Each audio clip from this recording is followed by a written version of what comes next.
두 주 동안 비가 좀 많이 왔습니다. 그래도 서울은 그렇게 많이 온 편이 아닌데 저희 어머님 사시는 그 중부에서도 중하반부 지역, 그러니까 충청권, 호남권으로 해서 또 많이 왔고 경기 남부지방 쪽도 좀 많이 왔습니다. 비가 많이 오면 장마의 영향으로 하천이나 또 이런 내들이 이렇게 흘러가는 물을 보면 많이 넘칩니다. 신방 다니면 동부간선 쪽도 보니까 양 방향이 다 물이 차 있다가 또 물이 빠지면 소통이 되고 흐름이 다시 흘러가는 것을 봅니다. 세상의 모든 것은 이렇게 흘러가는 것을 봅니다. 시간도 흘러가고 외모도 흘러가고. 어제 어떤 분이 그러시더라고요. 거울을 보면 잘 몰랐는데 사진 찍어 보니까 내가 이렇게 왜 세월이 후딱 갔는지 모르겠다 하며 아쉬움을 드러내더라고요. 제가 그랬죠. 저도 그렇지만 잡을 수 있는 게 없어서 그렇습니다 라고 말씀을 드렸습니다. 여러분, 우리의 몸도 그렇죠. 혈액이 잘 흘러가야 돼요. 봄이나 초가을이나 겨울이 막 올 때 손발이 저리고 막 시리고 그러면 뭐가 안 되는 거냐면 혈액순환이 잘 안 되는 거죠. 심장으로부터 펌프질을 해서 나갔다 돌아와야 되는데 잘 못 들어가는 거예요. 그러니까 저리기도 하고 냉증이 오기도 하죠. 그래서 잘 흘러가는 것이 참 중요하다라는 것을 새삼 느끼게 됩니다. 이번 이 홍수, 장마로 인해서 어려움을 겪는 걸 보면 물이 흘러가는데 여러분, 그 물이 잔잔하게 흘러가는 것 같아도 그 밑에는 엄청난 물건과 돌 뭐 이런 것들이 떠내려가면서 힘듭니다. 흘러감에 대한 이야기를 오늘 합니다. 무엇을 흘려보내야 되는가? 오늘 본문에 우리가 성경의 제목을 보면 설교 제목을 아시지만 예수 안에서 아브라함의 복이 이방인에게로 흘러갔다라는 거예요. 그러니까 아브라함의 복이 이방인이었던 그들, 그리고 지금 이방인 중에 이방인이었던 나에게도 어떻게 왔다고요? 흘러왔다라는 거예요. 참 좋은 흘러내림이죠. 근데 그게 누구 안에서 이루어졌느냐? 왜 흘러갔느냐? 또 이 복이 흘러가도록 하기 위해서 하나님은 우리에게 무엇을 약속하시고 이루어 주셨느냐? 그럼 나는 이 약속받은 것을 가지고 어떠한 삶을 살아가야 하는가를 한번 묵상해보고 깊이 반성해보고 또 결단하는 시간이 되시기를 주 예수 그리스도의 이름으로 축복합니다. 바울은 갈라디아서를 통해서 믿음의 흘러감, 믿음의 복이 흘러감에 대해서 분명하게 이야기를 해줍니다. 이 갈라디아서 3장은 율법과 복음이라는 소제목을, 장제목을 갖고 있어요. 율법과 복음이 어떻게 다르냐? 또 율법은 복음 앞에 어떠한 역할을 하느냐를 설명을 해주고 있는 것입니다. 그래서 믿음의 복이 흘러가는 것이 과연 어떻게 진행되느냐, 진정한 복음을 가르치고 있다는 겁니다. 여러분 잘 아시지만 갈라디아서 1장에서 분명히 제시를 하죠. 바른 복음과 어떤 복음?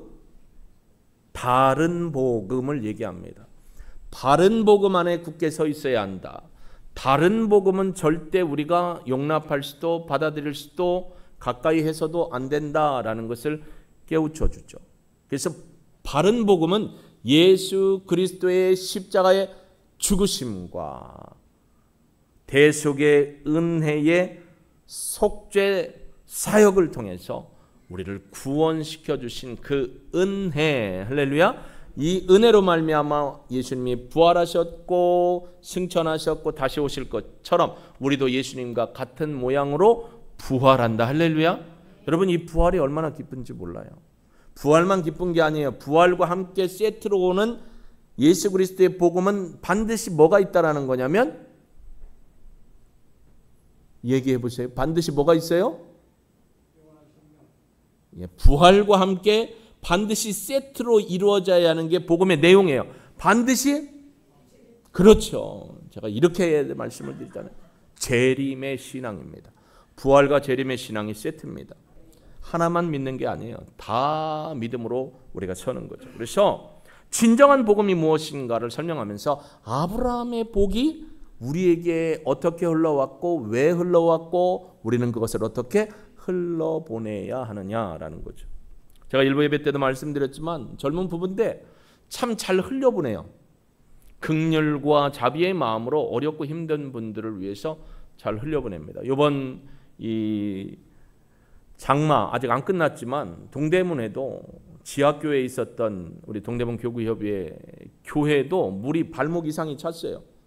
새벽에 예배를 드리러 갔더니 하수관이 터졌어요. 여러분, 흘러가던 것이 막히면 어떤 일이 일어나냐면 물이 다른 곳으로 가면서 용량을 초월하니까 어떻게 해요? 맨홀이 터져 올라가기도 하고 어느 약한 부분이 하여튼 터지게 돼 있어요. 혈액도 마찬가지예요. 혈관도 흘러가는데 얘가 이걸 못 받아들이고 흘러가지 못하면 다른 쪽이 압력이 세지면서 터지게 돼 있죠. 그 교회도 원래 본인 교회 땅이 아니고 사유지이기 때문에 3명의 사유자가 속해 있는 곳인데 그 하수관이 가면서 하수관이 터져버린 거예요. 그래서 사유자들한테 얘기를 했는데 아무 얘기도 안 하고 결국 구청에 얘기를 해서 구청에서 관급 공사를 일단 하고 사유지 주인들에게 통보를 해서 관급으로 공사를 해주겠다.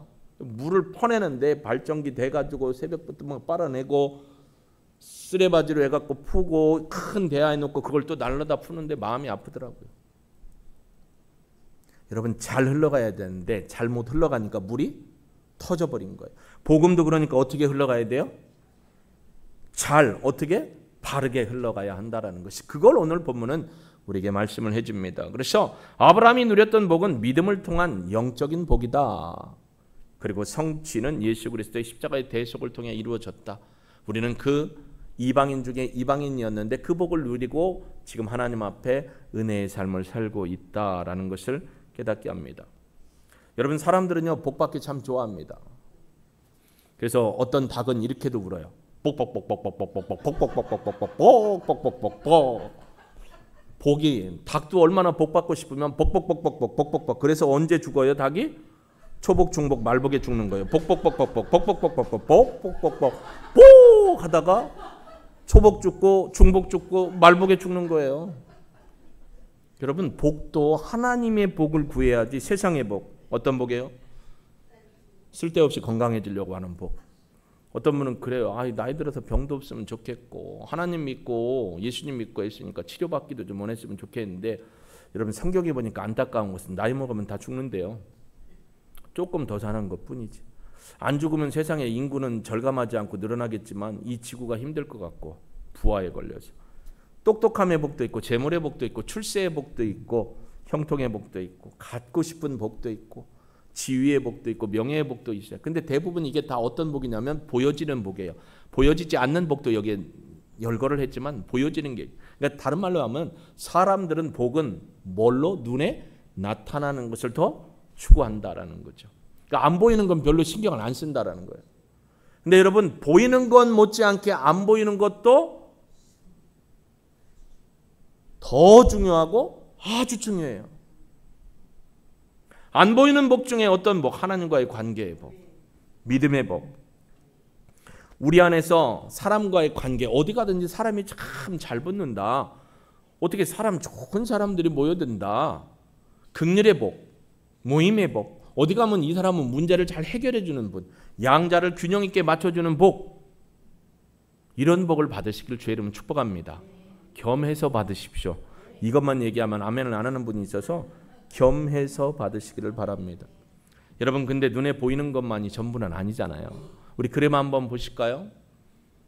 그림에 보면 눈에 보이는 거는 밑에 있는 부분보다 작아요. 빙산이죠. 우리가 보통 일반적으로 쓰는 경구문이라고 하는데 속담과 격언을 통해 사람들을 깨우치기 위해서 그러는데, 그런 표현 중에 하나가 빙산의 일각이다라는 표현을 하죠.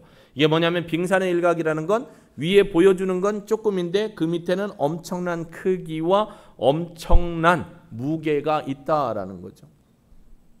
지금 보면 위에서 보면 조금인데 밑에 보면 어때요? 엄청난 크기가 있어요. 우리가 기억하지만 타이타닉호도 결국은 빙산에 의해서, 눈에 보이는 게 아니고 그 눈에 보이지 않는 부분의 빙산이 그 단단한 철을 어떻게 했어요? 스크래치하고 뚫어버려 갖고 물이 새가지고 결국은 어려움을 겪었잖아요. 그러니까 우리 인생에도 보이지 않는 부분에 대한 사모함이 있어야 된다라는 거죠. 보이지 않는 복이 뭘까? 저는 하나님과의 관계의 복이라고 생각합니다. 성경도 그걸 얘기해 줍니다. 보이지 않는 복 중에 하나님과 관계의 복이 아닌 것도 많아요. 그러나 보이는 것보다 보이지 않는 것이 더 중요한 것도 있을 수 있고 큰 영향력을 끼치는 것도 있지만 그것보다 더 중요한 건 하나님과의 복, 할렐루야, 예수님과의 복, 관계의 복, 이것이 우리에게 더 소중하다라는 것이죠. 견줄 수 없다라는 겁니다. 하나님으로부터 받는 복, 그게 뭐냐? 아브라함의 복이라는 거예요. 그럼 성경에서 말하는 아브라함의 복이 뭐냐? 군사를 그 318명이나 누릴 정도로 그 사람들 밥 먹이고 있게 하려면, 여러분 우리 집에 318명에 함께 일하는 식구들이 있다고 하면 얼마나 부자가 되어야 될까요? 그런 것만 생각하지 마시고, 우리 가족 5이 밥을 먹을 때 애들이 밥하고 김치하고 먹을 때 밥을 얼마나 먹었나 몰라요. 근데 요즘은 밥을 잘 안 먹어요. 우리 어머니 텄또지 주고 선자 주고 그리고 쌀이 이제 몇 개씩 보내오시잖아요. 그분들이 농사 지은 걸. 그럼 쌀 갖다 먹어라. 썩는다. 쌀 갖다 먹어라. 어머니 다음에요. 왜 밥 안 먹고 살아? 밥량이 안 주네요. 밥을 잘 안 먹어요. 여러분, 하나님의 은혜의 복을 받아 누리는 것이 얼마나 소중한지를 우리는 알고 있는데 그걸 실감을 못하고 표현을 잘 못하는 때가 참 많은 게 아닌가라는 생각을 해봅니다. 복 중에 최고의 복은 하나님으로부터 받는 복. 어떤 복? 오늘 말씀의 근거의 결론을 얘기하면 믿음의 구원의 복입니다. 이게 최고의 복이라는 거예요. 이 믿음의 복이라는 것이죠. 여러분, 이방인이라도요 믿음으로 말미암아 아브라함처럼 복을 받도록 하나님이 은혜를 베풀어 주신 거예요. 원래는 아브라함을 통해서 그의 자손에게 복이 흘러갑니다. 근데 거기서 끝나는 게 아니에요. 그 자손에게 복을 주시면 아브라함의 복이 자손에게 갔고 자손의 복이 누구에게로 흘러가냐면 다른 사람들에게 간 거예요. 그러니까 하나님의 복은 믿음의 사람들에게 먼저 오고 그 믿음의 사람들을 통해서 누구에게로 흘러가냐면 믿지 않는 사람들에게로 흘러가는 게 흘러감의 원칙이라는 거고 흘러감의 법칙이라는 겁니다. 그런데 이 아브라함의 복이 누구에게까지 흘러가냐면 혈통적으로도 아브라함의 자손이 아닌 이방인에게로 흘러갔고 오늘날에는 누구에게까지 왔냐면 우리에게까지 왔다라는 것입니다. 이게 하나님의 은혜라는 겁니다. 여러분 6절에 보면 우리 본문 위에 보면 6절에 보면 아브라함이 하나님을 믿음에 그것을 그에게 의로 여기 정하셨다 함과 같으니라. 그런즉 믿음으로 말미암는 자들은 아브라함의 자손인 줄 안다. 아브라함의 복이 무엇을 통해 이루어진다고요? 믿음. 언제 와서 예습하고 가셨어요. 권사님 너무 잘하네. 믿음 맞죠? 아브라함의 복은 믿음의 사람에게만 흘러간다라는 거예요. 하나님은요 모든 사람에게 은혜를 주십니다. 일반 은총이죠. 그래서 하나님은 모든 사람이 하나님의 복을 누리기를 원하십니다. 그런데 모든 사람, 아무 사람, 누구나 다 받는 것이 아니고 누가 받느냐면 믿음 있는 사람. 할렐루야. 믿음 있는 사람에게만 하나님의 복, 하나님과의 관계의 복, 특별한 은총이 흘러간다라는 것입니다. 그래서 믿음이 중요한데요. 믿음도 보니까 오늘 6절과 7절에 보니까 아브라함이 하나님을 믿었대요. 우리 창세기 12장에 가보면 아브라함이 하나님을 믿는 과정이 뭐라고 나오냐면 하나님께서 아브라함을 만나 주십니다. 그리고 야 아브라함아 이리 와봐. 하늘에 별을 보거라. 바닷가에 모래를 봐라. 너무너무 많아요. 근데 당신은 누구십니까? 나는 하나님이다. 너를 통해서 이방의 복을 주기에 너를 불러낸 참신이다 라고 얘기합니다. 그리고 이것이 이루어질 거다라고 했더니 아브라함이 그것을 믿음에 하나님이 의로 여기시다라고 했어요. 할렐루야. 아브라함이 뭘 믿었을까요? 갑자기 난데없이 와서 아브라함아 불러주신 그 보이지 않는 목소리 들리는 그 하나님, 환상 중에 봤지만 그 하나님을 만나지도 못하고 경험도 못했는데 아브라함은 뭐라고 했냐면 하나님이 주신 약속을 믿었어요. 그에게는 하나님도 믿었고 하나님의 말씀도 믿었고 하나님의 말씀이 반드시 이루어질 것을 어땠다고요? 믿었다라는 거예요. 여러분에게 믿음은 어떤 믿음입니까? 예수 잘 믿으면 형통의 그 믿음입니까? 하나님의 온전한 하나님과의 관계 속에서 예수 그리스도를 믿음으로 말미암는 영생, 아까 장로님 얘기하셨지만 영생의 복을 믿으십니까? 믿음은요 약화되면 안 돼요. 믿음은 자라가야 돼요. 참 믿음이라는 건 생명력이 있다라는 거예요. 믿음은 자꾸 싸우면 싸울수록 또 어떻게 해요? 하나님의 말씀과 기도 속에서 자라고 튼튼해지고 견고해지는 줄로 성경은 말씀하고 있습니다. 그렇기 때문에 여러분, 하나님은 모든 인류에게 복을 계획하시고 주기로 약속하셨지만 누가 받느냐? 믿음의 사람이 받는다라는 겁니다. 하나님을 믿음의 의로 여기셨다라고 말씀을 하시는 겁니다. 하나님은 먼저 아브라함에게 믿음의 복을 주셨고요. 자손들에게 그 믿음이 흘러갔어요. 아브라함이 이삭에게, 이삭이 야곱에게, 야곱이 요셉에게, 요셉이 어떻게 해요? 그 자손들에게, 주변 사람들에게 복을 흘려보내는 통로가 됐다라는 거죠. 그러니까 결국 우리가 아브라함의 복을 받는다는 건 믿음의 복을 받는다는 거고, 이 믿음의 복을 받아서 어떻게 하라는 거예요? 아까 얘기했지만 물이나 혈관에 피가 흘러가지 않으면 어떻게 한다고요? 터져요. 터지면 어떻게 돼요? 죽는 거죠. 그러니까 우리를 믿음의 복으로 불러주신 하나님의 뜻은 뭐라고요? 흘려보내라. 할렐루야. 통로가 되라는 겁니다. 나눠주라는 겁니다. 나눠주라. 흘러가게 하는 것이 바로 우리의 삶의 사역이라는 것을 우리는 깨닫게 됩니다. 여러분, 사람은요, 아브라함에게도 자손들이 있었잖아요. 근데 하나님께서 아브라함의 자손들에게도 출애굽하고 가나안 땅에 들어가기 전에 뭘 주셨냐면 율법을 주십니다. 그런데요, 이 율법은 믿는 자에게 복이 있어요. 은혜예요. 율법도 은혜예요. 믿는 자에게, 행하는 자에게 복이 있는데 행하지 않는 자에게는 또 뭐가 있다고 그래요? 예, 참 듣기 싫은 소리인데 해야만 하는 저주가 있다라는 거예요. 목사님, 웬만하면 예배에 말씀 인도하시는 시간에 부정적인 얘기 하지 마시고 저주나 심판이나 뭐 죄의 문제는 조금 안 하셨으면 좋겠고, 복 받는다는 얘기 좀 많이 하고 잘 된다는 얘기 좀 많이 하고 건강해진다는 얘기 좀 많이 해주세요라고 여러분은 생각 안 하실 줄로 믿습니다. 그러니까 복음적 얘기만 해주십시오라고 하면 저는 할렐루야고요. 복음은 뭐냐면 심판과 구원이 있다는 게 복음이에요. 근데 그 구원이 누구에게 있느냐를 오늘 바울은 갈라디아서를 통해서 얘기하는 겁니다. 모세를 통해서 백성들에게 율법을 주셨는데 율법을 주신 이유가 뭘까요? 율법을 주신 이유가 오늘 본문에도 분명히 나옵니다. 여러분, 율법에 속한 자들은 하나님의 은혜에 들어갈 수가 없습니다. 율법에 속했다는 건 율법으로 구원받기를 원하는 사람들에 대한 얘기죠. 여러분, 그래서요, 율법 자체도 백성들에게는 은혜입니다. 율법을 몰랐어요. 근데 율법을 주신 목적이 뭐냐면 율법을 통해서 하나님을 알고 말씀을 깨닫고 하나님이 주신 믿음의 길로 행하도록 하기 위해서 율법을 주신 거예요. 그러니까 율법은 믿음으로 가는 뭐냐면 통로예요. 믿음으로 가는 그 길입니다. 율법 자체는 구원을 이룰 수가 없지만 율법을 통해서 내가 죄인이구나.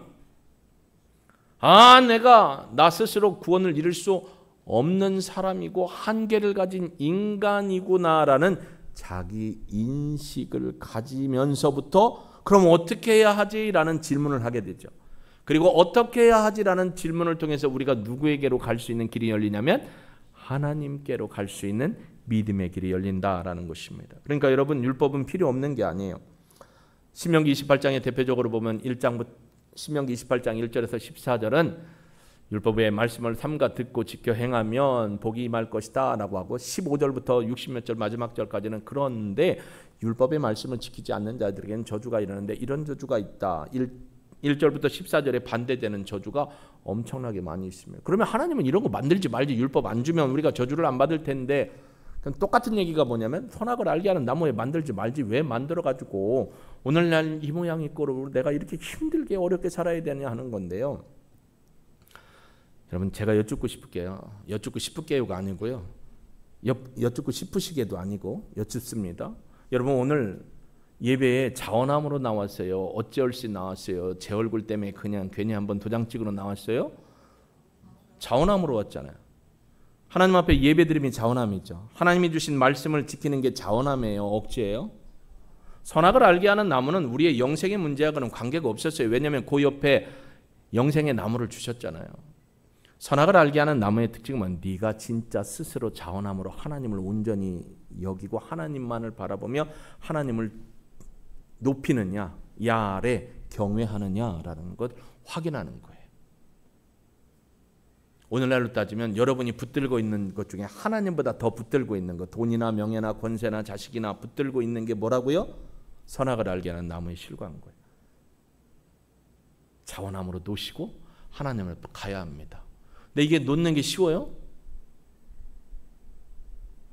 예전에 시험 볼 때 고등학교 앞에 부모님들이 와갖고 그 고등학교 철문 붙들고 뭐 했어요? 철문 기둥에다 뭐 붙였어요?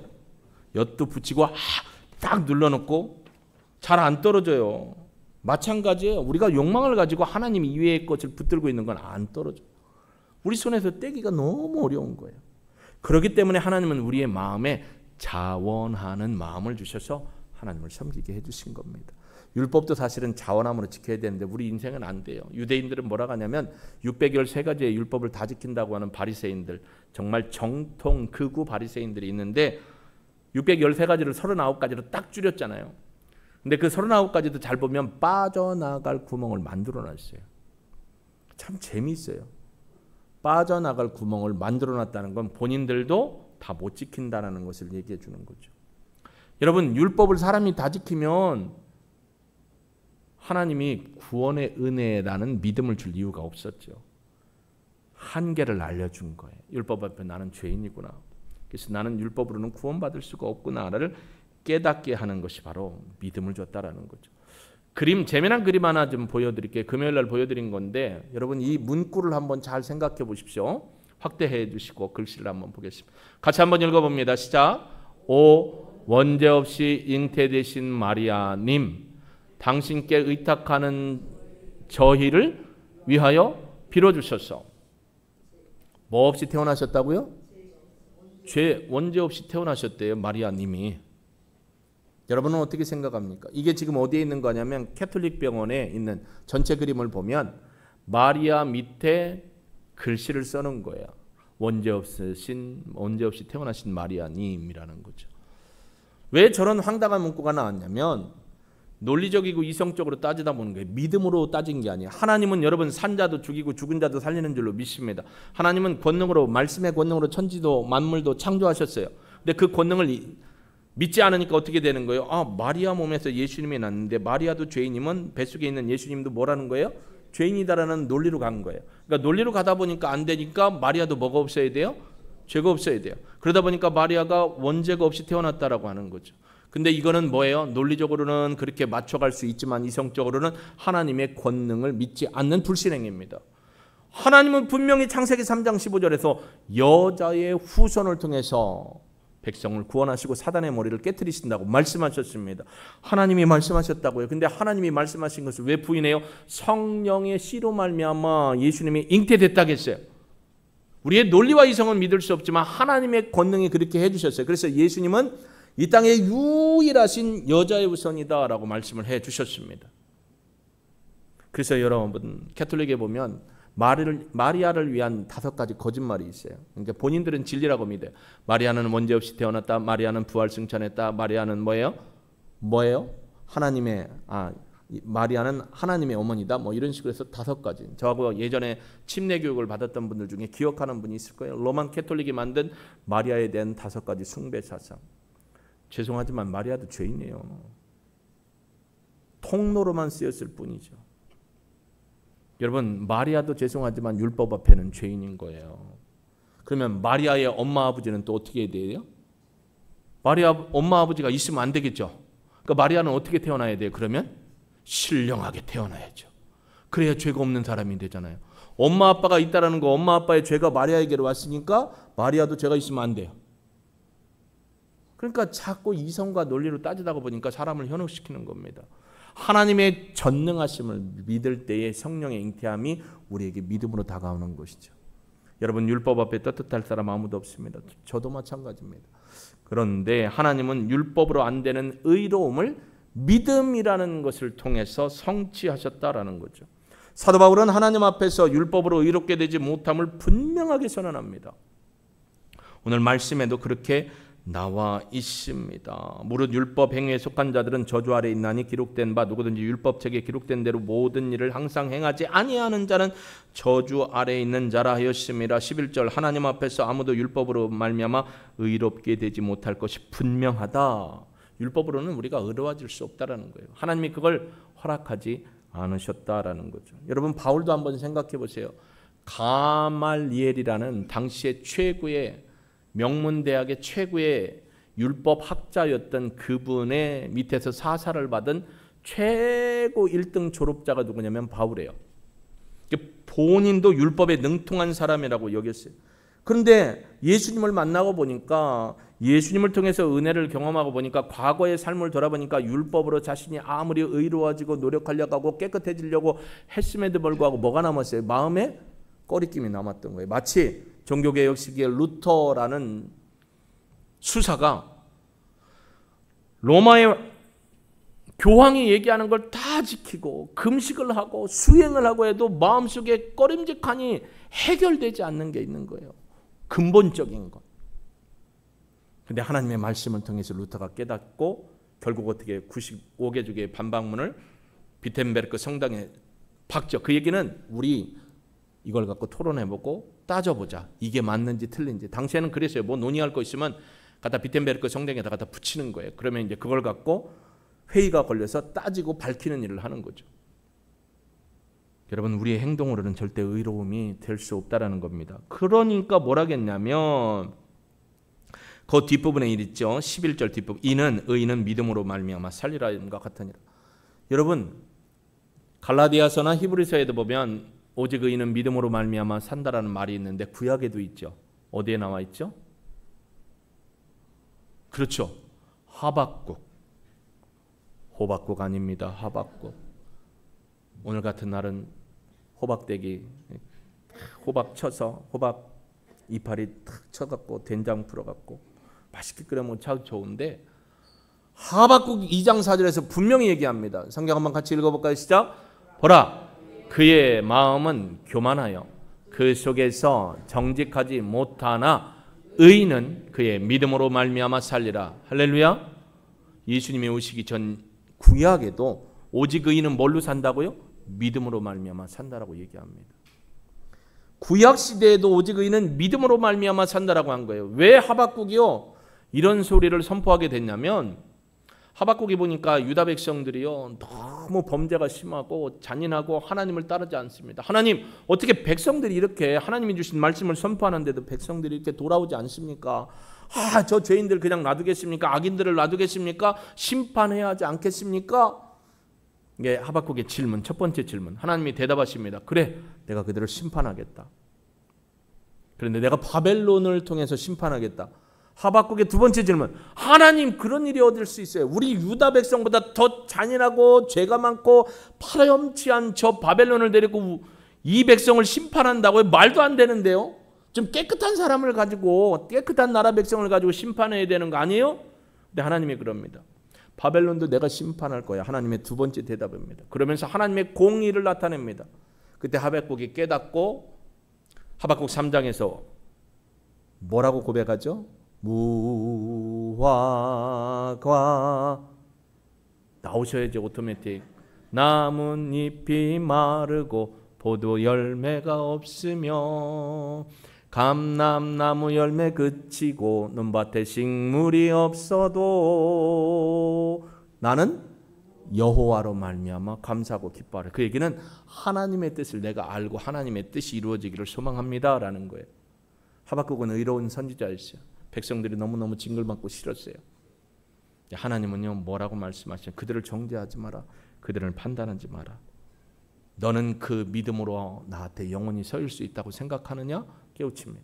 하나님의 은혜 없이는 믿음의 삶을 살 수 없다는 걸 하박국도 깨닫고, 하나님의 은혜를 깨닫고, 예, 하나님이 옳습니다. 언어기로서로 찬양하죠. 하나님만이 참입니다. 하나님 감사합니다. 고백을 하게 됩니다. 여러분, 율법은 죄를 깨닫게 하는 데서 우리로 하여금 믿음으로 가게 하는 길을 열어줍니다. 안타깝게도 그러나 율법은 구원을 이룰 수가 없습니다. 오직 믿음으로만 의로워집니다. 그래서 의인은 믿음으로 말미암아 산다라고 분명하게 얘기를 해주고 있는 것입니다. 믿음으로 가기 위한 수단이고 과정입니다. 여러분, 율법을 절대 무시하면 안 돼요.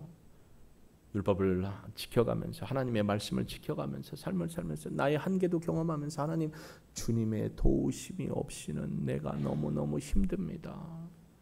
주님의 도움이 없이는 내가 살아갈 힘이 없습니다.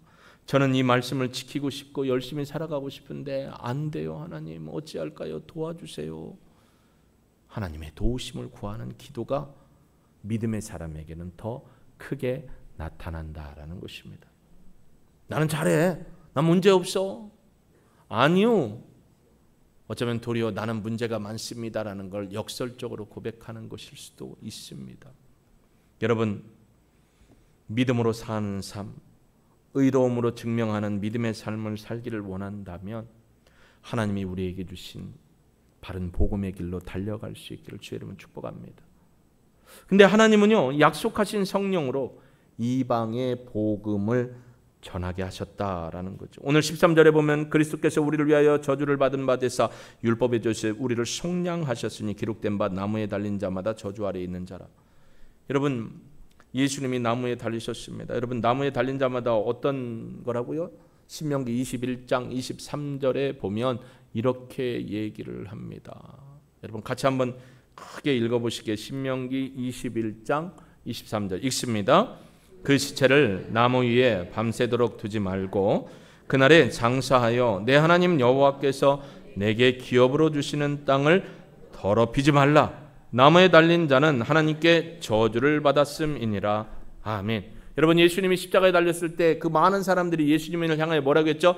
저주받은 자다. 하나님께 저주받은 자다. 저는 우리의 메시아가 아니다. 저주받았다 했어요. 왜요?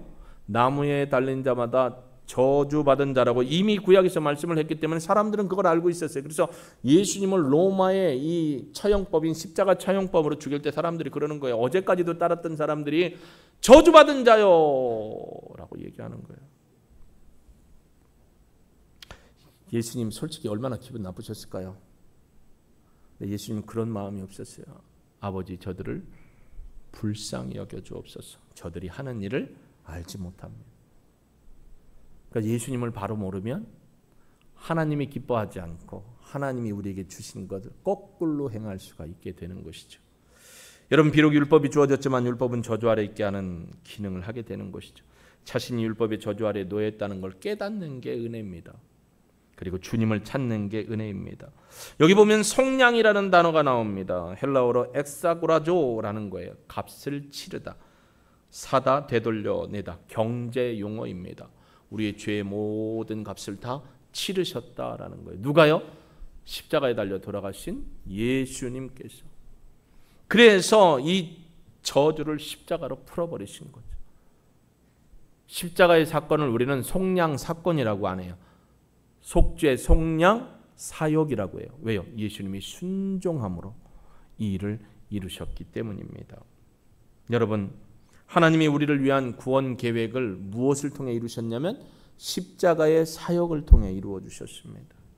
내가 죽어야 하는데, 내가 거기에 달려야 하는데, 누가요? 예수님이. 여러분 솔직히 한번 보세요. 누가 나를 위해서 도움을 줬어요? 막 신발 벗고 맨손으로 막 도와줬어요. 얼마나 감사해요? 근데 그 감사는 얼마나 갈까요? 요즘에 보면 젊은 나이에 생명을 잃거나 불의의 사고로 생명을 잃었을 때 장기 기증을 하신 분들. 저도 이제 이번에 주민등록증 다시 사진이 하도 안 보여갖고 갱신을 하고 이제 얼마 안 있으면 운전면허증 갱신을 하는데 저희 집사람 운전면허증 갱신한 거 밑에 보니까 장기 기증해서 이렇게 딱 써 있더라고요. 이제 나오더라고요. 사고를 당했을 때 그걸 딱 보면 이제 병원으로 후송을 하겠죠. 누군가가 장기 기증을 받았어요. 그럼 받은 사람들 평생 기억한다고 얘기를 하는데 얼마나 기억할까요? 그 아들이나 딸의 생명으로 장기 기증을 한, 그래서 딸의 생명이 누군가에 살아가고 있는 어미나 아비는 영원히 기억할 수 있을 거예요. 죽기까지. 받은 사람들은요 몇 년이나 기억할까요? 평생. 드물 거예요. 근데 우리는 십자가에 달려 우리 죄를 위해 죽으신 예수님을, 그 예수님의 은혜를 잊으면 안 되는데 왜 이렇게 잊으면 살 때가 많을까요? 왜 이렇게 기억을 못할 때가 많을까요? 왜 이렇게 한심하고 나약한 모습을 이렇게 막 살 때가 많을까요? 약속하신 성령을 보내주신 이유는 기억하라는 거예요. 그리고 내가 그렇게 이방인 중에 아브라함의 복을 누렸으니 너희도 성령을 통해서 어떻게 하라는 거예요? 흘려보내라 하는 거죠. 오직 성령이 너희에게 임하시면 너희가 권능을 받고 예루살렘과 온 유대와 사마리아와 땅끝까지 이르러 내 증인은 뭐예요? 흘려보내는 거죠. 요즘에 뉴스를 보고 보면 뭐예요? 막 싸우잖아요. 증인 왜 거짓말하십니까? 이거 몇 년 전에 찍은 사진 아닙니까? 뭐 하면서 몰랐습니까? 몰랐습니다. 이 번호가 0이 820에 땡땡땡땡 이거 모르십니까? 모릅니다. 나 같으면 알 것 같은데 모른대요. 여러분, 그러나 우리는 예수님 하나님의 구원하심 가운데 십자가에 달려 돌아가시고 우리의 죄를 사해 주신 예수님의 은혜를 한 1분 1초라도 잊지 않기를 주의 이름으로 축복합니다. 우리의 힘으로 안 되잖아요. 그러니까 성령님의 도우심을 구하는 거예요. 성령님 기억시켜 주십시오. 성령님 알게 해주십시오. 고백하게 하십시오. 감사하게 하십시오. 아브라함의 복이 이방인에게로 왔고 그 이방인의 복이 확장돼서 오늘 우리에게 왔습니다. 그리고 우리에게 주님이 약속하신 대로 성령을 보내주셨습니다. 이 성령님을 보내주신 이유는 단 하나, 이 아브라함의 복이 우리를 통해 다른 사람들에게 흘러가도록. 누가 먼저 이 복을 누려야 될까요? 우리 가족이죠. 우리 형제죠. 우리 친구죠. 우리의 절친이죠. 우리와 함께 만나는 사람들이죠. 그들에게 이 복이 흘러가도록 하나님은 오늘 우리에게 기회를 주신 것입니다. 여러분, 이 기회를 사용할 수 있기를 주의 이름으로 축복합니다. 하나님이 주신 이 기회, 영혼의 복음을 줄 수 있는 이 기회, 세상에 어떠한 어려움과 시련이 와도 예수 그리스도를 붙들고 십자가의 사역을 기억하며 복음을 흘려보내고 전도하는 이 믿음의 삶을 살아가는 저와 여러분이 되지 않으시겠습니까? 이 사명을 위해 우리 함께 찬양드리고 주님 이 복음을 가정에게, 친구에게 끝까지 성령의 충만함으로 복음을 흘려보내는 삶을 살기를 소망합니다. 만나는 사람들에게 예수의 생명의 복음을 예수 믿고 구원받으라고 예수님이 당신의 죄를 위해 십자가 달려 돌아가셨다고 외치고 선포하고 전할 수 있는 믿음을 달라고 실천하게 해달라고 함께 찬양드리고 결단의 기도 올려드리도록 하겠습니다.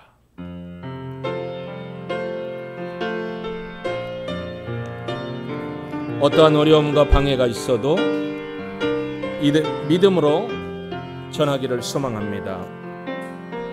세상은 들리고 사람들은 변하여도 나는 주를 섬기리. 주님의 사랑은 영원히 변하지 않네. 나는 주를 신뢰해. 믿음 흔들리고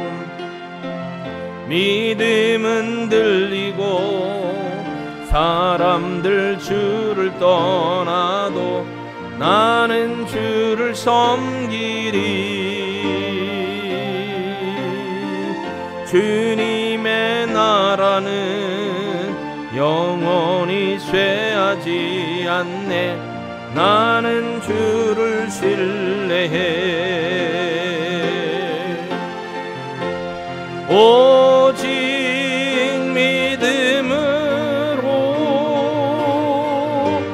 믿음으로 내가 살리라. 오직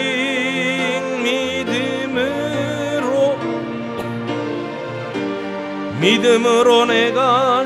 우리 주님 부르고 함께 기도합니다. 주님, 믿음은 하나님의 선물입니다. 율법으로는 우리가 구원받을 수 없기에 아브라함의 이 믿음의 복이 이방인에게로 흘러가기 위해서 하나님은 선지자를 통해서 복음을 선포하게 하셨고 듣는 자, 믿고 고백하는 자들에게 구원의 생명을 허락하셨음을 믿습니다.